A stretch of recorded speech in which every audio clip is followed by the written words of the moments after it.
Okay, thanks everyone. We're going to continue with our keynote. After this keynote, there will be a social event, and Lily will tell us more about that after the keynote. So for our keynote speaker, I'm delighted to introduce Dr. Karen Smilowitz. Dr. Karen Smilowitz is the James N. and Margie M. Krebs Professor in Industrial Engineering and Management Science at Northwestern University with a joint appointment in the Operations Group at the Kellogg School of Business. Dr. Smilowitz is an expert in modeling and solution approaches for logistics and transportation systems in both commercial and nonprofit applications.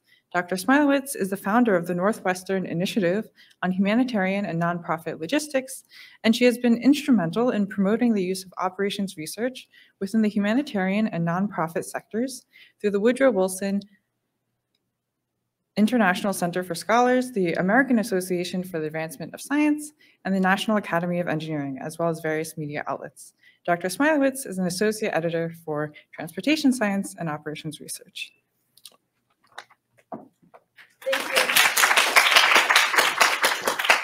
Thank you, and thank you. Did you have Oprah in your slides this morning? Who had Oprah in their slides?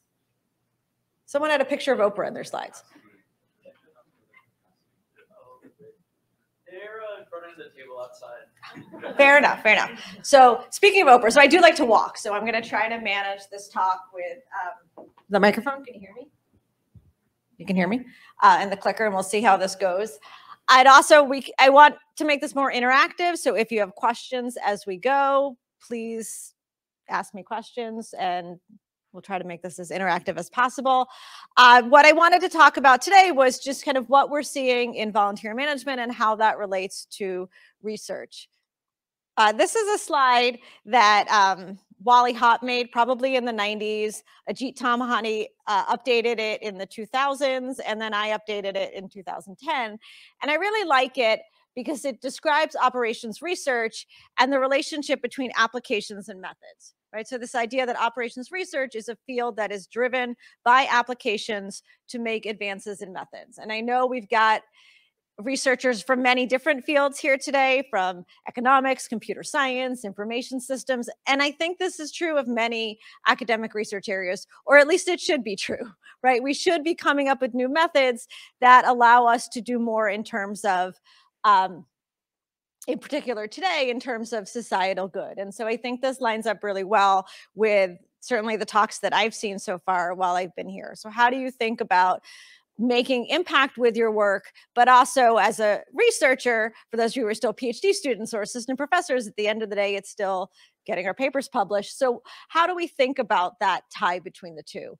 And so what I want to talk about today is I'll talk about kind of my own journey from someone who has a very traditional, my PhD is actually in civil engineering, a very traditional background in transportation and logistics, and how that, how I came to get more involved in nonprofit operations, and how even just the way that nonprofit operations now are taking advantage of the internet and online platforms has opened up a lot of really interesting research areas, some of which people in this room are doing. And so if your paper's cited, feel free to come sit in one of these super comfy chairs. They're pretty neat.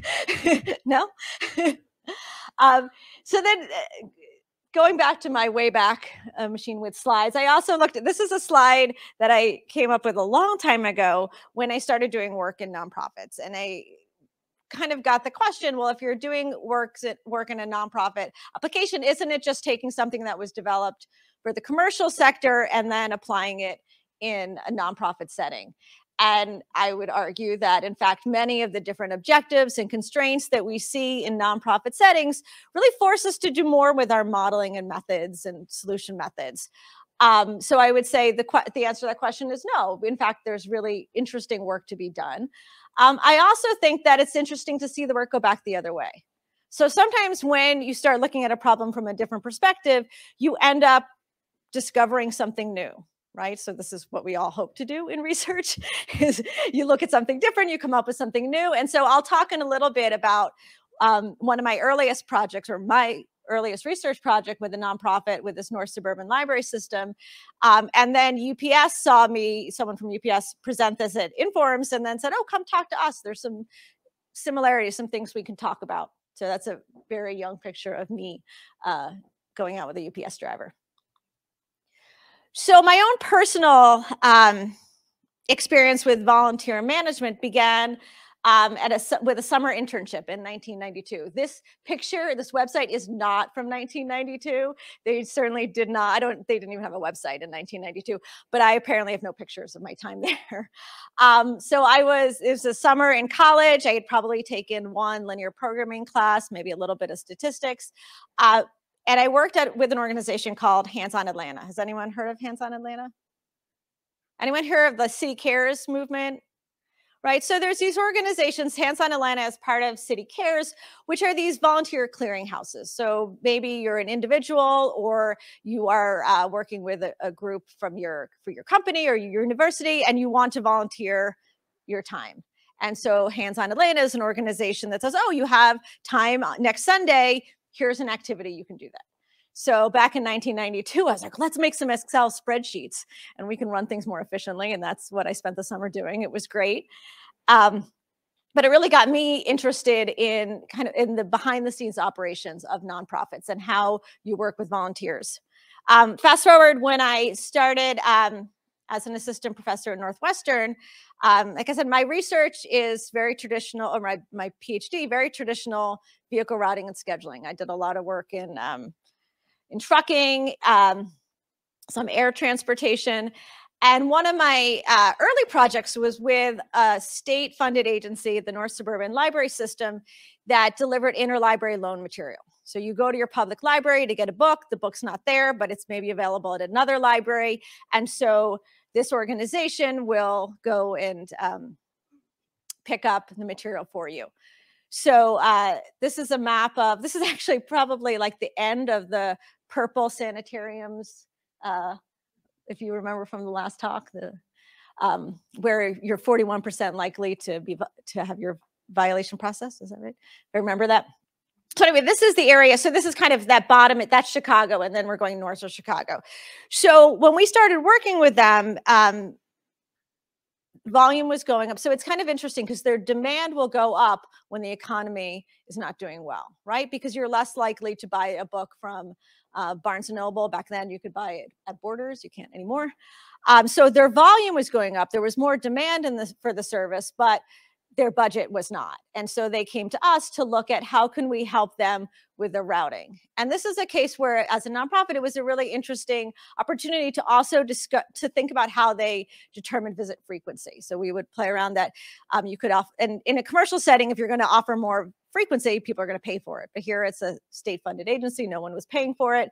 But we looked at kind of this relationship between visit frequency and routing and scheduling. So not just determining how often you go to libraries based on the volume, but actually looking at how it works within their schedule to keep the cost down. One of the other things, and this is how we started working with UPS, is we also needed to look at measures of driver consistency. So it was really important that the driver come around the same time every day so that they could interact with the library staff. And so we came up with some new ways of modeling that. And that's, as I said, kind of came back to the work that we did with UPS. Another project that we did early on, this is one of my early PhD students. You can see how long it takes papers to get published. That was kind of our conversations at lunch. That's pretty funny. Was with the Greater Chicago Food Depository and their food rescue program. So food rescue programs are programs in which restaurants or grocery stores may have products at the end of the day that are close to their expiration. They're still safe for consumption, but maybe they'll take off the shelves and then donate. And so they will donate the food, they will not donate the transportation. And so this was a big challenge for GCFD on how to do the routing. And so we did some work with them looking at ways to do routing and allocation of the donations and balancing equity and efficiency. It's interesting to think about, and I want to kind of have you keep this example in mind as we start to think about the internet and crowdsourcing. And right, so at the time in the early 2000s, when we started working with GCFD, just having the resources, the trucks, the drivers to do this work was really difficult. And so thinking about the ways in which, and I'll talk about some recent papers in the literature that are coming up with really creative ways to take this really time-consuming, really expensive part of nonprofit operations and engage volunteers in that work. This is another interesting thing that you may not think about with the flip side of food rescue and food donations is that the agencies that engaged in hunger relief, so this could be pantries, soup kitchens, shelters, receive a lot of cardboard. And cardboard can be very difficult to get rid of.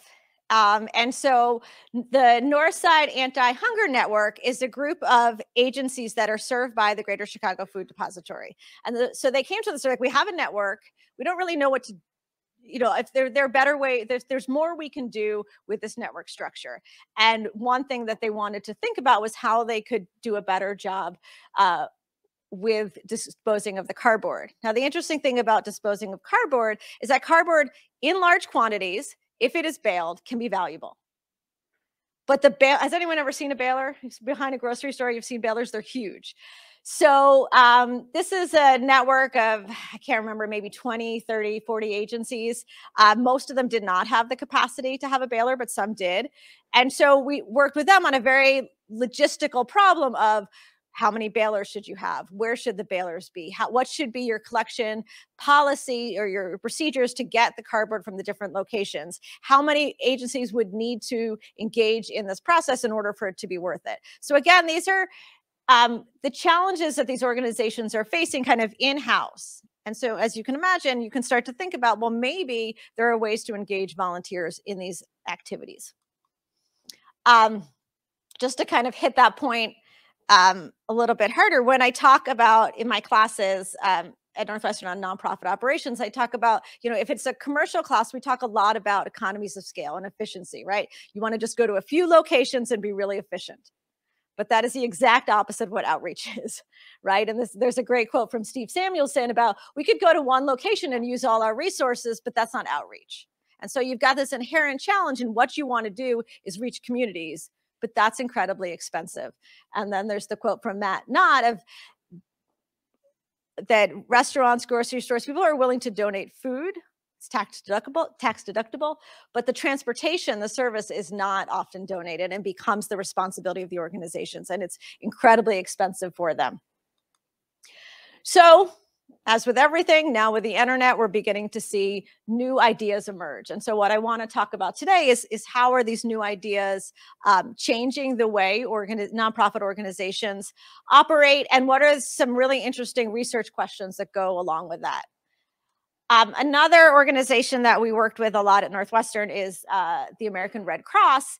And Red Cross, they describe the individual chapters as kind of like the Rebel Alliance, kind of coming up with new ideas to innovate for the Red Cross. And so there's a team from the San Francisco chapter that came up with their web application, which is called DCS Ops. And it's the way the volunteers in their disaster response interact with the system. So you can see that schedule up there.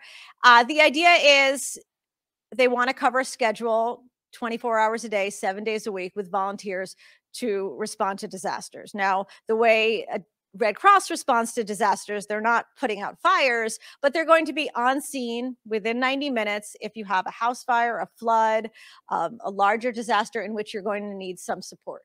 And so they'll be there to give out debit cards to families, to give referrals for mental health support, things like that. And so this is all done mostly by volunteers. Some staff, but some volunteers. And so they've got to cover the schedule. And so what we did with our work is we looked at what happens when their big goal, and you can see this quote from the Red Cross up there, their goal was really to allow the volunteers to own the process. But when the volunteers own the process, there sometimes can be a mismatch between when volunteers sign up on the schedule and when they're needed. And so that was something that we helped them look at. There's also a really good quote of, we cast a wide net with many holes. So when you see something like this, like go online and sign up whenever, you've got a big range in volunteers. You've got some volunteers who are just going to come every day and help out, and others who just want to come once a month. So this all seems like good opportunities for algorithms optimization and mechanism design for social good. So my hope today is to kind of seed a couple of ideas of, where you can take this work in the future and where other people are presently taking the work. So in terms of what I want to talk about, I'm 11 slides in. How much time have I been? 1:45. Okay, good. Okay. I also don't wear a watch, which I really should do if I'm going to walk around, so I have no idea what time it is. So if I've been here for 3 hours and I run into the social program, just kick me off. Karen, we're done. I feel like it's 15 minutes in and you're showing your agenda. I like to mix things up with talks. So first I want to compare what we're seeing in the sharing economy. Like I said, my origins of my research is very much in traditional transportation and logistics. And so I think there's a lot of parallels, but also some differences that I'll talk about. And then I'm going to talk about some, why volunteer management with emerging platforms is different than what we're seeing, say, with Uber or Lyft or DoorDash. And then I'll talk about some papers that I think are really cool. And it's always fun to give a talk when you think a paper's cool and then the authors are in the audience. So that'll be fun. They'll be up here on these chairs soon. Then I'll really feel like Oprah if you come up and I can ask you questions. I'm sure many of you, many times in your day, in your week, engage with some of these online platforms for transportation and logistics. So whether it be delivering yourself, delivering food, delivering packages, all sorts of ways in which companies are using the internet, using crowdsourced workforce to do last mile, which is really expensive, right? Last mile is always that critical part. And so what these companies have found is if we can offload the really expensive last mile, that's good for us. Whether it's good for others, we can talk about that. This was actually the neatest thing of an author being in an audience, because I did not know Saif Ben-Jafar was going to be in the audience when I presented this slide last time, and he was, and it was kind of neat. So this is a paper by Saif Ben-Jafar and Ming Hu. It's a really neat paper because it looked at, okay, there's been all of this emerging work in the sharing economy in terms of transportation and logistics. And what they did is they created kind of 3 canonical applications. Like, how do you take all this work and start to group them? And what are the characteristics that separate the 3 groups? Peer-to-peer resource sharing, on-demand rental networks. But what I want to talk about today, because this is most applicable to what I'll talk about for volunteer management, is these on-demand service platforms. And so the 3 characteristics that they cite as really being different and differentiating these applications from the other 2 are, one, that capacity affects demand and vice versa. So think about kind of when you take Uber or Lyft and kind of the interaction between supply and demand and price, which gets to the second bullet point, which is that capacity can be controlled indirectly via wages and prices. So you can both control drivers, you can incentivize drivers to help with certain tasks by paying them more. And you can also either increase or decrease demand based on the prices that you offer. And then finally, capacity and demand vary spatially and temporally. So over time and space, we're going to see differences in supply and demand. So you can almost think about that Red Cross example, right? Where over time, we're seeing different demands and different capacity, different needs or different volunteers to help out.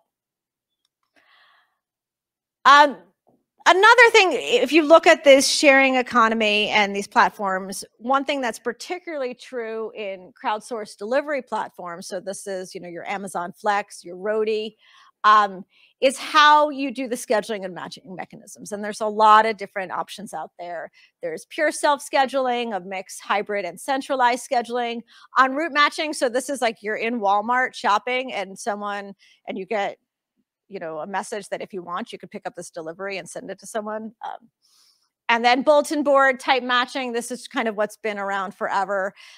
Back when I did some work in third-party logistics, it's like this is the spot market. I've got this load. So people have been doing that for a really long time. The other thing that's really interesting, and this really comes into play in nonprofits, is when you have a mixed workforce. So you have some workforce that are your drivers, your scheduled couriers, but then you may also have some ad hoc couriers. And so I'll talk about some of the work that Irene and Scott have done, where you're starting to look at what are the differences in your workers or your volunteers who are interacting with your platform? And how do you decide which jobs to give to whom?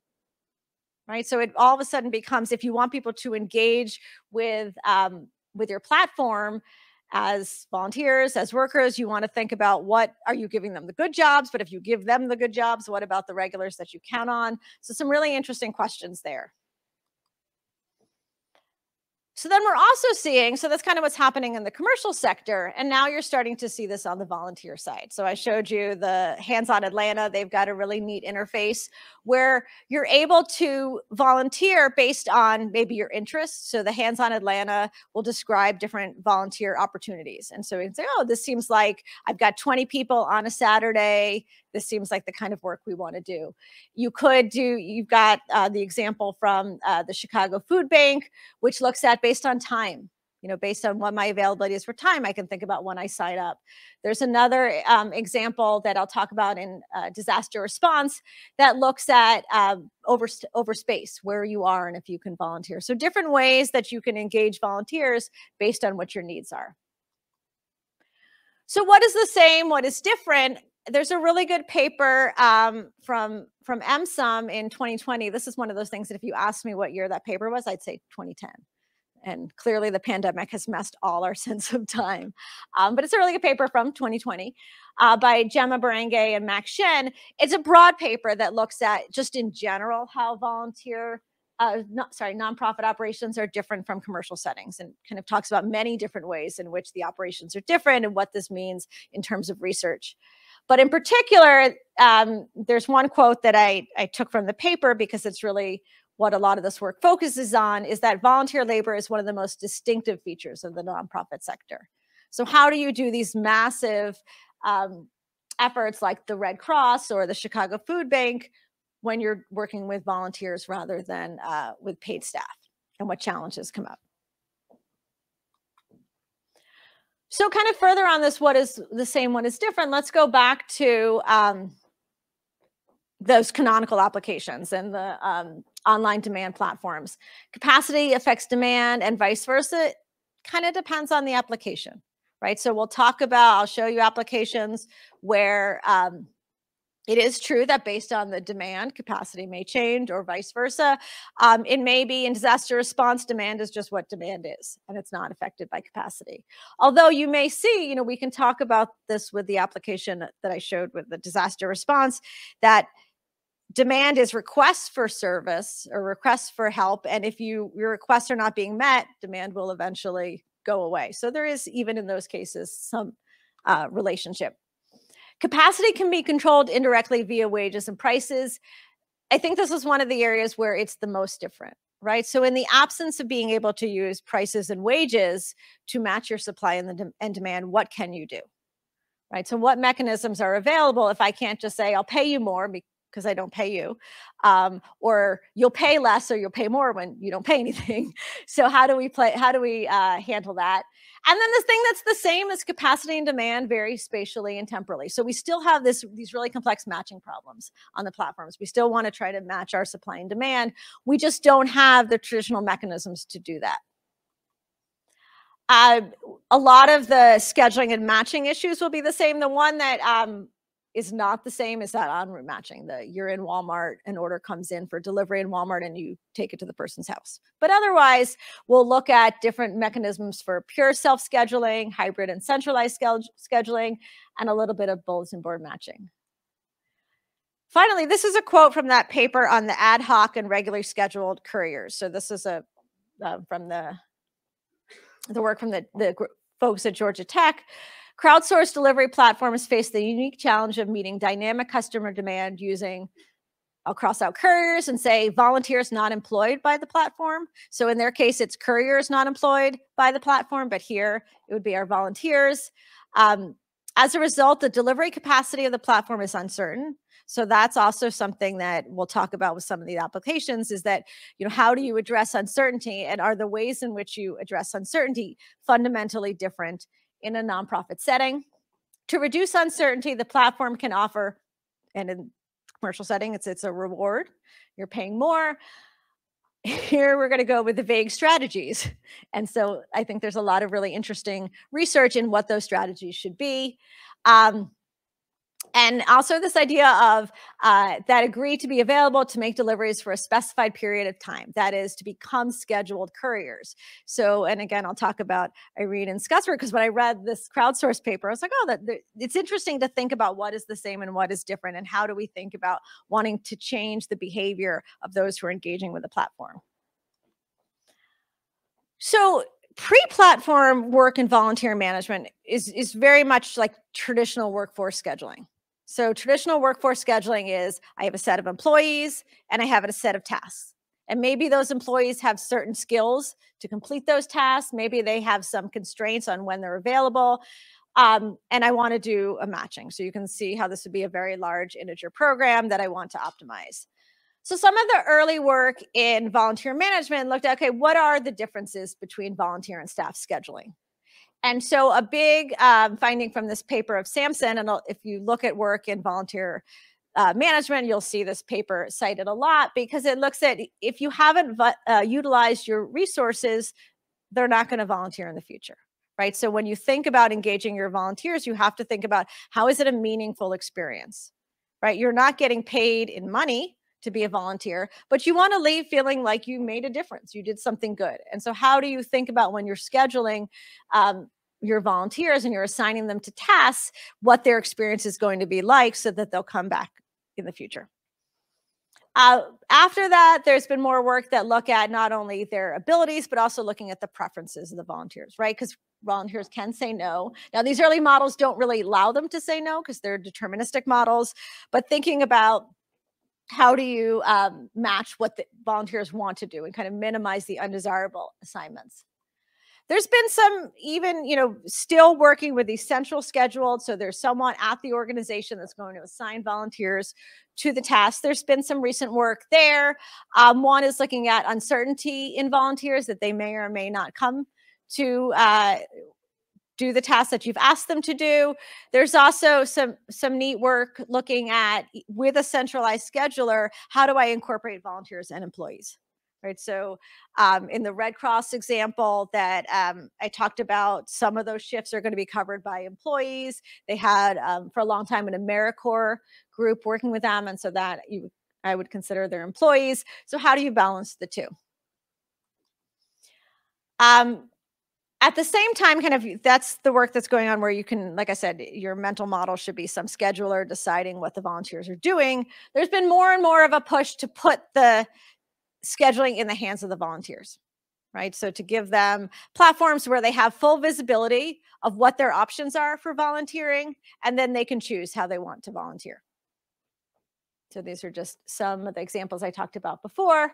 So you can think about in this real simple example. So say I'm a nonprofit that has a week in May and I've got 4 time slots a day and I need to meet the demand. So you can see on the right, the darker the blue or the purple, whatever that color is, the more volunteers I need in that slot.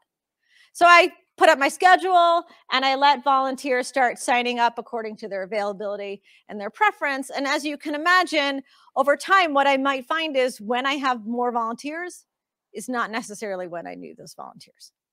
So what I want to talk about is papers that look at how do I address this fundamental problem with people volunteer when they're available, but that may not be when I need them.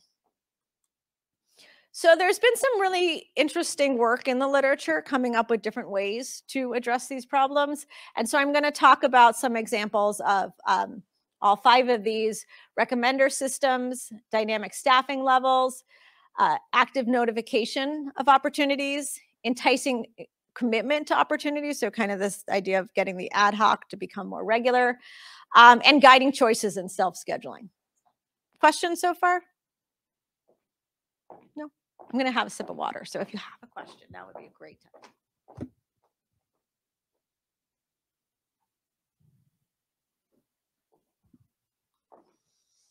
So the first paper I want to talk about from some folks in Wisconsin looks at recommender systems. So spontaneous volunteer is not a dirty word. So a lot of times when you hear about spontaneous volunteers, people think about Haiti or Katrina.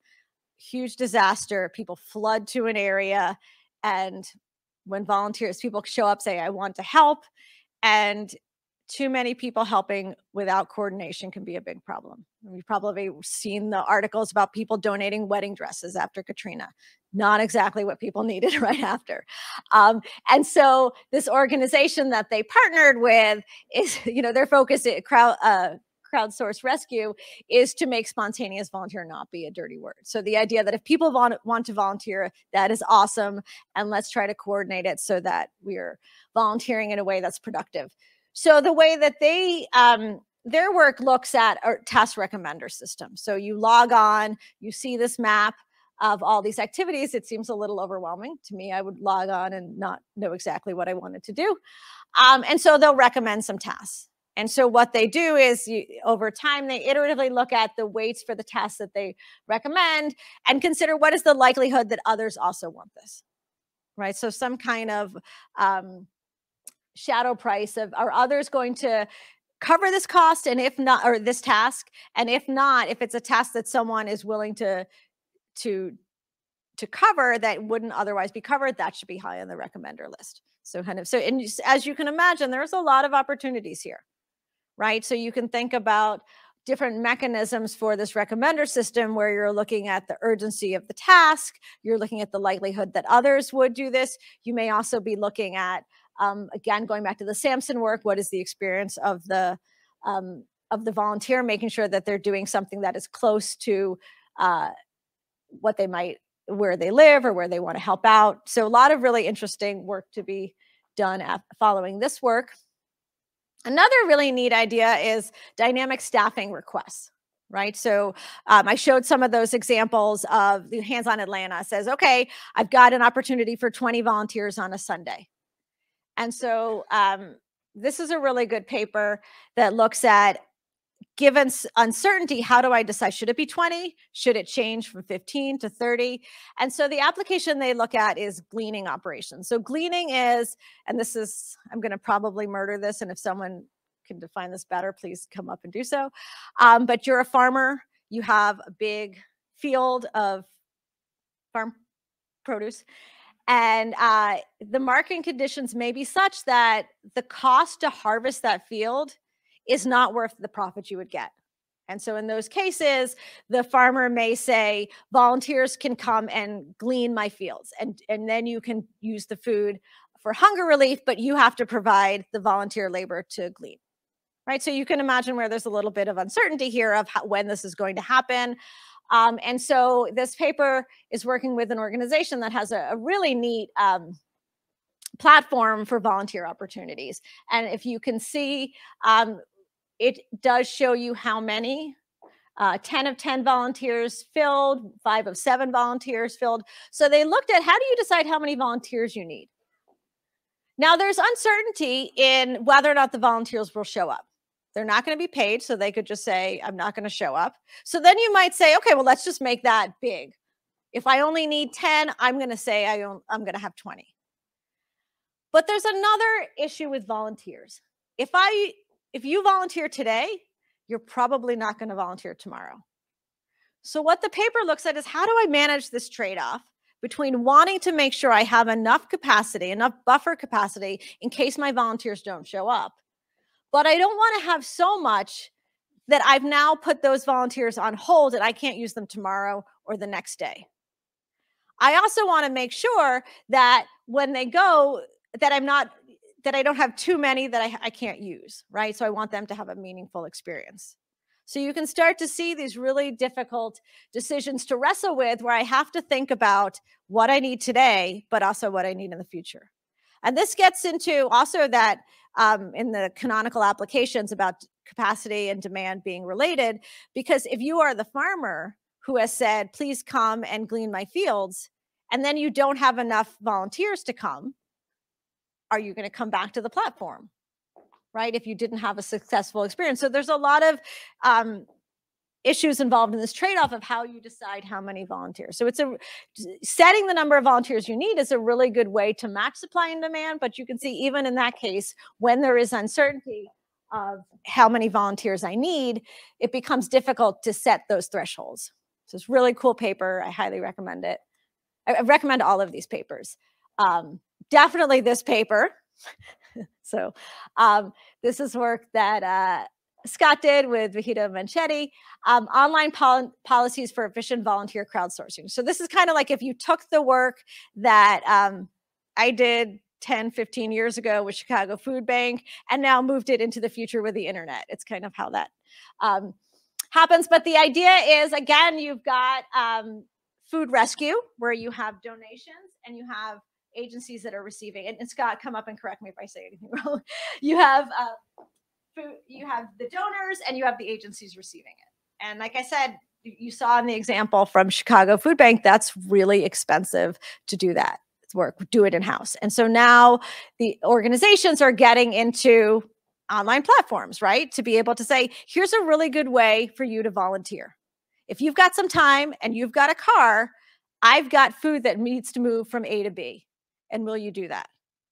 And so in their work, they, again, like, how do you get people to do the tasks that you need? The tasks, these are time dependent tasks, right? You can't just go whenever you want from that grocery store to the recipient. Can you, Scott? Right? There's time windows. Yeah. And eventually time's going to start getting short, right? There's going to be some tasks that are just not being covered when they need to. I'm like looking at Scott, like, am I saying this right? I really like this paper, but I feel like I'm now like taking a test on Scott's paper. So now you want to think about nudging your volunteers. It's similar to that question on the work that Laura Albert did, where thinking about how do you do a task recommender. But here it's a specific task where you're saying to volunteers, would you like to do this? I'm going to nudge you to say, here's a task that needs to be completed, and you seem ripe to complete this. But now think about the gleaning work, because you also have to think about when they complete that task, they're not coming back tomorrow. There's going to be some period where you won't be able to use that volunteer. You can't nudge them every day.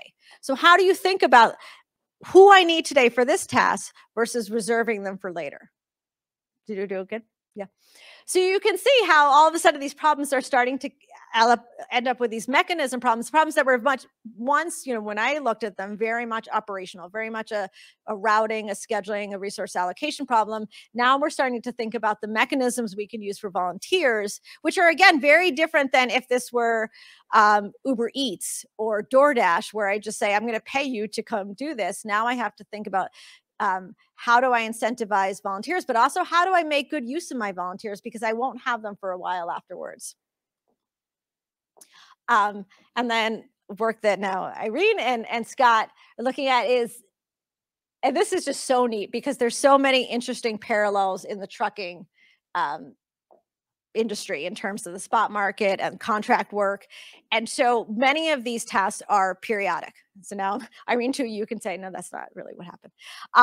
But a lot of these tasks, it's, you know, weekly. I know that I'm going to collect bread at this bakery at the end of the day on Friday, and I'm going to bring it to this agency. So now when volunteers log onto the system, you can see there's a red and a green option here. And so the two options are as a volunteer. So I'm a volunteer. I'm saying, okay, I've got some time. I can drive the donations from the donor to the recipient. I can either choose a one-time task completion. I'm just going to do it today. Or I can say, I'm going to adopt it. And that every week I'm going to do this. And that might seem like, oh, that's great. Right? If they adopt this, all of a sudden that one task is just taken care of. And it's kind of like the regular scheduled couriers.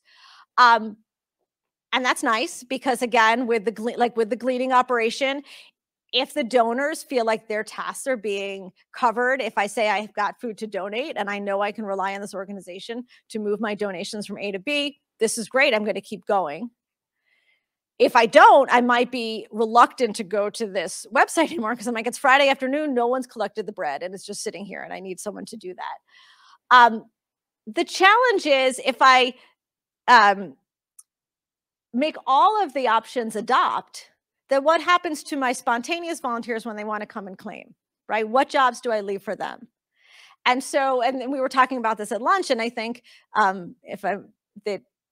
there's a lot of open questions here of like, how do you think about that? So in their paper, they look at conditions under which you would either do full adoption or no adoption, but then also thinking about the complexities that may cause you to have some kind of mixed strategy where you want to do both. And this is, like I said, something in the trucking industry that is really an interesting question of what do you leave for the spot market versus what are your contract jobs. So it's a really cool paper.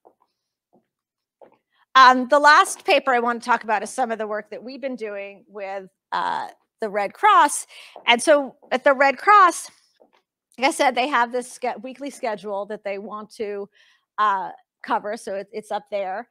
And what they're doing currently is what we call this gap filler model. So they'll look at the schedule at the beginning of the week. And if there are some slots that aren't being well covered by volunteers, staff will be assigned to that. Now, this will be staff that has a job in the office, is doing something else, but as part of their contract, they agree to do a couple of hours a week with disaster response. So not really much of an optimization here. You just look at the schedule, and whenever you have the lowest coverage, that's where the staff would be assigned. And so with Red Cross, we wanted to look at, well, what if you flip the order? What if you knew beforehand what slots you were going to assign to the staff, which is good for staff because they can plan their week out. It also gives you an opportunity to move the volunteers around. That maybe we don't want to offer the entire week for them because we know that there's certain slots that we can schedule other ways. So in order to do that, you need to think about how the volunteers are going to react to the reduced options. So and that goes back to the quote of we cast a wide net with many holes. There are some that are just going to walk away, but in some ways, those are the volunteers that aren't doing very much anyway. But then there's others who are flexible. And we'll say, okay, well, maybe if you don't need me Tuesday at 2, I'll go Wednesday at 2. So can you see this substitution effect of them moving to other slots? The challenge is there's also going to be some disengagement effect, right? If you start to take too many slots away, your volunteers are going to say, I'm volunteering. And there's not really a lot of options, so I'm going to go volunteer with another organization, right? This food rescue is just going to nudge me when they need me, so I'm not going to do this anymore. So what we wanted to, there is a model here, but apparently I'm not supposed to do any math today because the model is not here. That's really funny. I don't know what happened.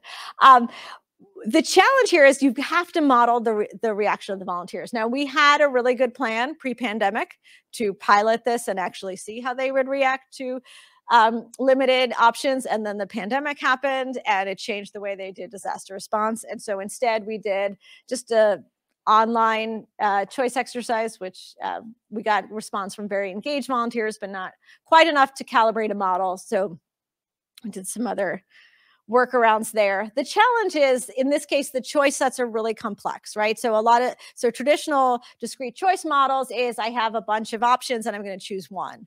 Here, when volunteers are going on, they may be choosing multiple time slots in a week, and certainly multiple time slots in a month. So how do you think about how they would react given these these complex choices?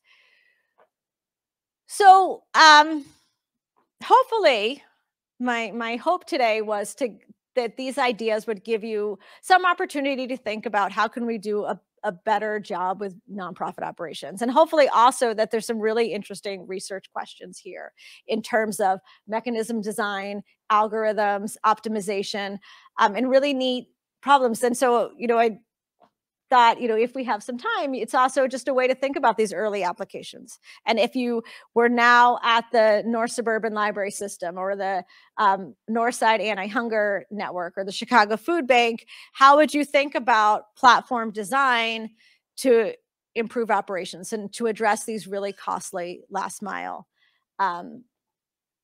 operations? Before we get into the discussion, which hopefully will be nice live that you can come and sit up here. I'll have the co-authors sit up here. I also wanted to put on my hat as editor-in-chief of Transportation Science. So this is an Informs journal on transportation science.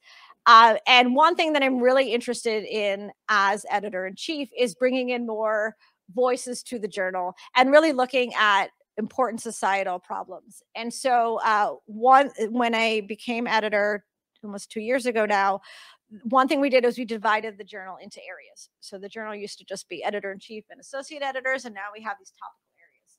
And one of the topical areas is what we call emerging and cross-cutting areas. Research, I think that. But the idea was to have an area of the journal that was where papers were reviewed differently, right? So in routing and scheduling, in our routing and scheduling community, people have kind of an idea of what a paper should look like. There should be a model, there should be a solution method, there should be a computational study. And we wanted to have a section of the journal that the papers were reviewed differently. Maybe it's just a modeling paper. Maybe I'm just modeling a new problem. Or maybe the application is so different that I need a new solution method. But something about, or maybe it just has such great societal impact. Or maybe I'm thinking about behavioral elements that I hadn't thought about, right? So how do we start to think about these problems differently? And how do we recruit reviewers to think about the problems differently? And so, so Ann Campbell, who's the area editor of that emerging and cross-cutting topics area, she and I we're doing a breakout activity in a workshop last summer, and we posed questions to the attendees. And the first two questions, one was, what topics or papers would you like to see featured in the journal more? And then question two is, why aren't we seeing these papers at the journal? And so I'll show you the first one, and then I added in purple for emphasis. One, first of all, do you see my own papers? Is that not the greatest? I thought that just made me smile so much. But we tried to group them, and up in this right-hand corner is big societal questions. And so I think there's really an interest from the research community, right? This was not just associate editors who fill this out. This was just anyone who was at the workshop. And there's a real interest to look at transportation and how it affects big societal questions. I think that it's great to have all of these platforms, but what is that doing, for example, to public transit? How are we thinking about access and the access that transportation provides if we're not necessarily investing in the systems that provide access and mobility? The other was research related to platforms. What's another big one? So what I wanted to say is, we welcome your work in transportation science. And even if you are from economics or computer science or information systems and never thought about submitting to transportation science, consider it. We have this area that is welcoming research like this. And I'm going to do one quick break. 5 minutes. It'll take me like 1 minute to brag this one. My big ending brag is every paper since January 1st, 2021 has been returned to the authors with a decision within 6 months. And if you've ever submitted to an Informs journal, you know that's impressive. We guarantee 6 months, and most papers are within 3 to 4 months. So please consider submitting to the journal. And now I just thought it'd be fun to have kind of a discussion about problems that you thought were interesting that came up here or anything else. So thank you.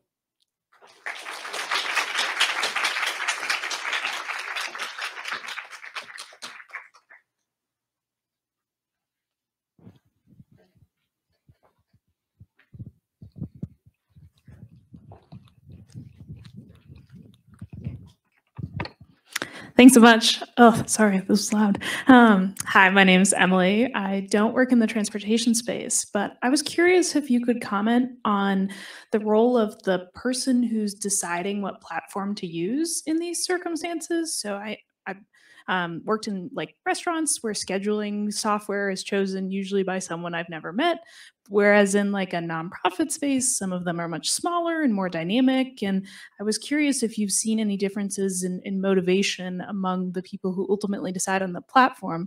I love the focus on the users of the platform and the volunteers, but I feel like they don't get to decide what's being used, right? So I was curious what your experience has been with those people and if they're different than private sector. That's a great question. For Red Cross, what they did, so like I said, there was a volunteer, John Laxon from the San Francisco chapter, who created the platform and then made it all open source. So then what happened is all the other chapters could play around with that and how they wanted to interface with that. The San Diego chapter, for example, is really good with visualization, geospatial visualization, particularly because one of the things they respond to a lot is wildfires. And so what they wanted was a platform that could also tell them in event of a wildfire, where should they set up shelters? So by making this open source, it really allowed the volunteers to tailor the platform to what they wanted. Yeah. And I don't know, Irene or Scott, if you have some comment on the platforms that you've worked with. It's okay. It's okay if you don't. I didn't mean to put you on the spot. But I think that that's been really neat as an opportunity to see how they engage with the platform.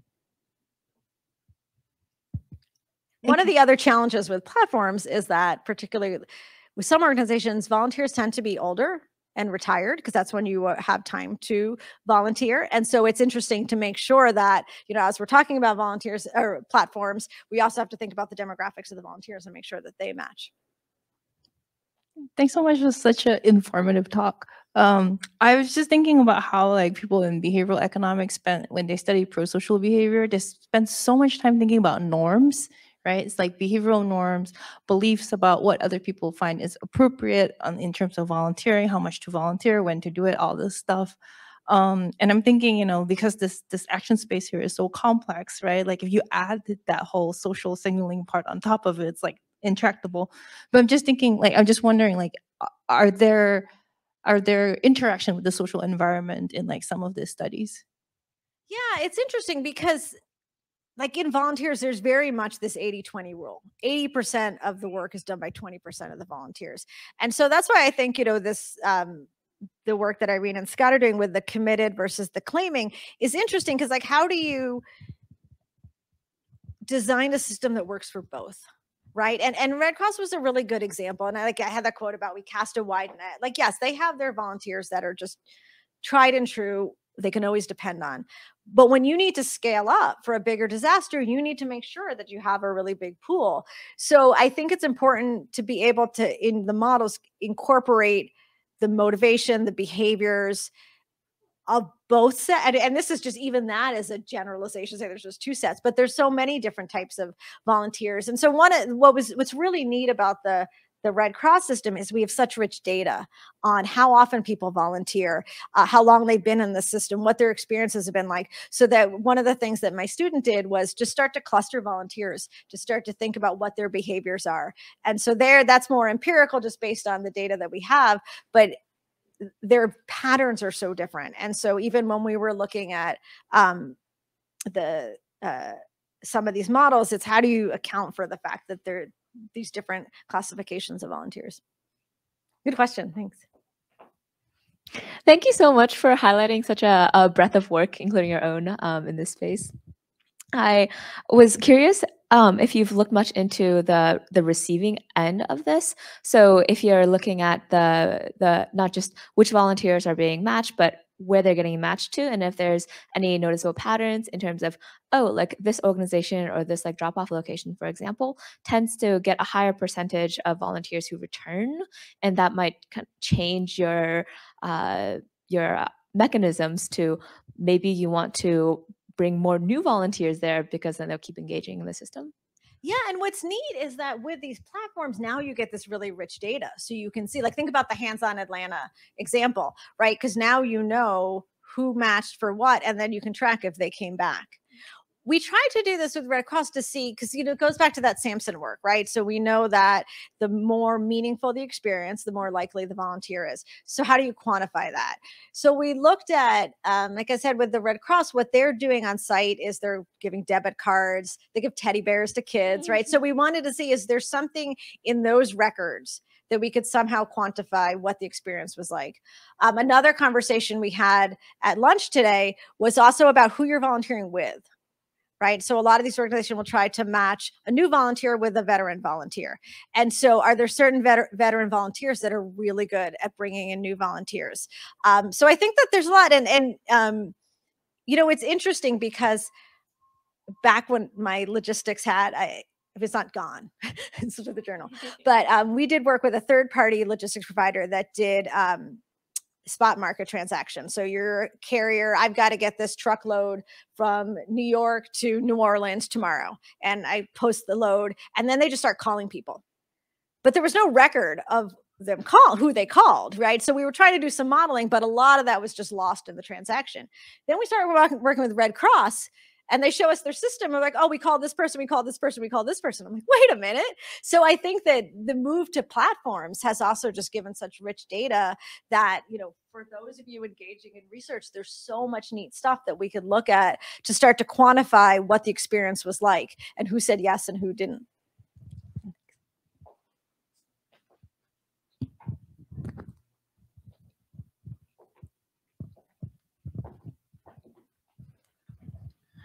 Thanks for a fascinating talk. That was a really great vision of the landscape.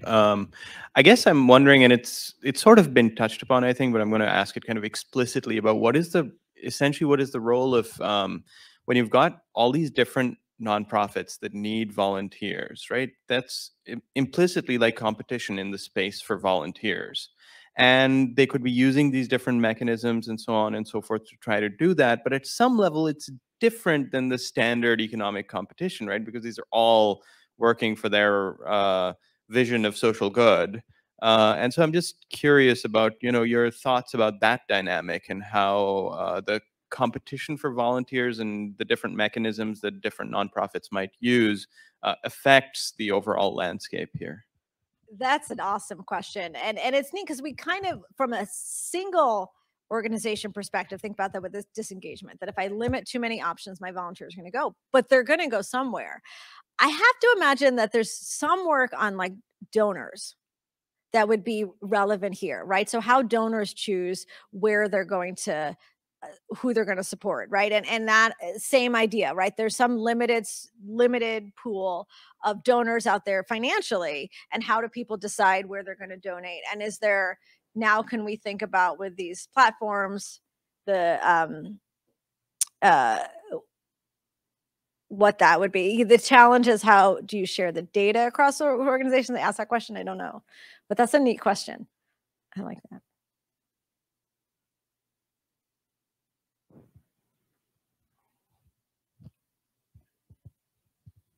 Any more questions?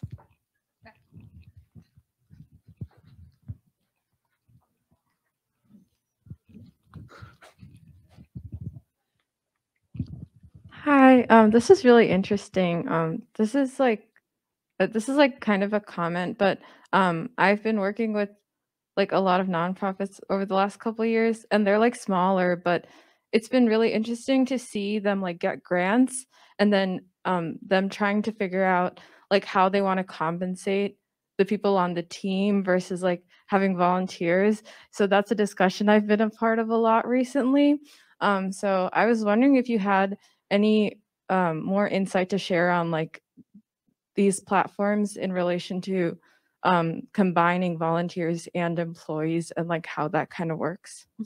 Yeah, and a couple of the papers looked at that. There's the paper, there was Jen Pazor and a group out of RPI look at, but that's like this, that's not a platform. Theirs is more a centralized scheduler between volunteers and staff. And then some of the stuff that we looked at for Red Cross, because it's hard, right? Because you want to make sure in some ways you're giving meaningful experience to the volunteers, but then also for your staff, what are their responsibilities? So I think that that's a really open area of research. And I'm also glad that you mentioned small nonprofits, because I think that, you know, one of the things that's challenging in this, to do research in the space, is sometimes it's not the really big, it isn't just the big organizations, but how do we do research with the smaller organizations? Because I think their operational problems are just as important. And that's why I like the north side, the non-example, where it's like, how do you combine all of their capacity together for greater good? Because there's so many of these small nonprofits out there. And so in some ways, platforms also can serve that coordination role, right? Like the crowdsource rescue. How do you coordinate among the small organizations? That's neat.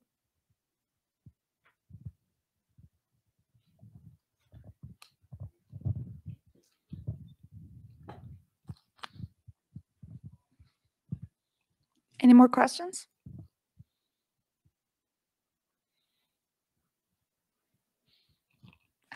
Well, thank you all. And I hope that that you'll start doing some really neat research on this and submit it all to Transportation Science. And thank you.